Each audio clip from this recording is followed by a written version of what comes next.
Monetary policy is controlled by the Federal Reserve, also known as the Fed.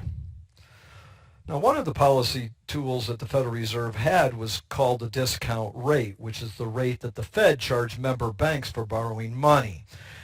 Now, banks can either go to the Federal Reserve to borrow money, or they can go to other banks and borrow money through what's called the federal funds rate. And this is the rate that banks charge other banks for borrowing money overnight, usually to cover their reserves. Now, notice over the past couple decades here, the Federal Reserve's discount rate was lower than the federal funds rate, the targeted federal funds rate.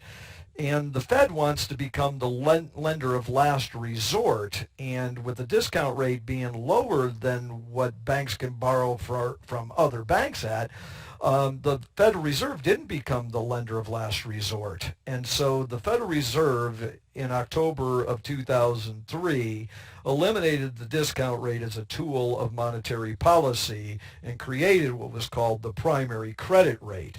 And they set this primary credit rate, which is the old discount rate, 100 basis points above the targeted federal funds rate. 100 basis point is 1%.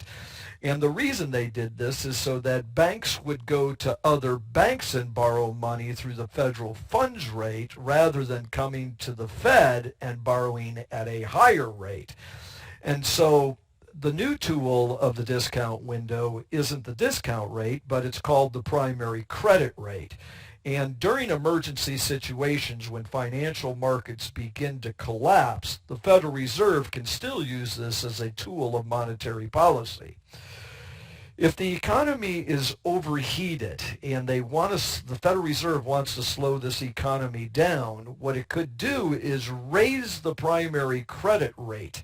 And if they raise the primary credit rate, then this will decrease excess reserves.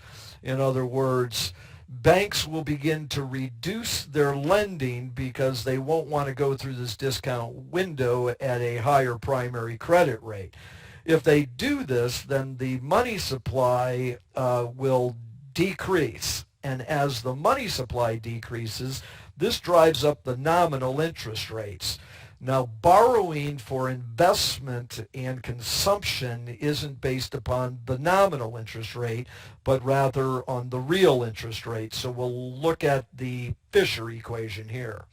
The Fisher equation is that the nominal rate is equal to the real rate plus the expected inflation rate.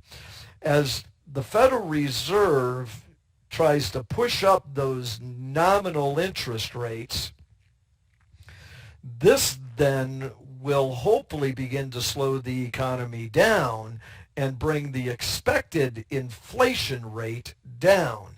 And so as the nominal interest rate goes up and the expected inflation rate goes down, then obviously real interest rates go up. Now we're going to go ahead and put an investment demand curve in.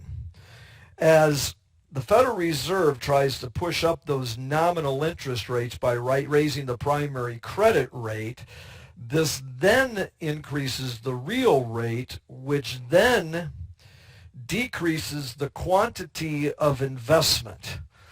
And so as the quantity of investment goes down, this shifts aggregate demand to the left.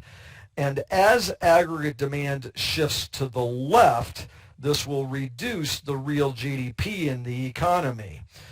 As real GDP is going down, then employment is going down. In other words, the economy is beyond full employment here, and as aggregate demand shifts to the left, this gets the employment rate to go down.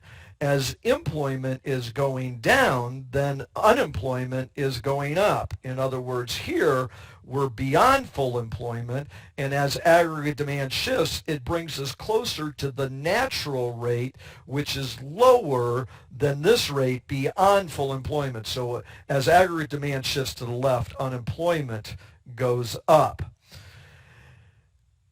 As the economy begins to slow down, then the price level begins to go down. We hope you get a better understanding of how the Federal Reserve controls monetary policy through the discount window to help the economy when it's beyond full employment.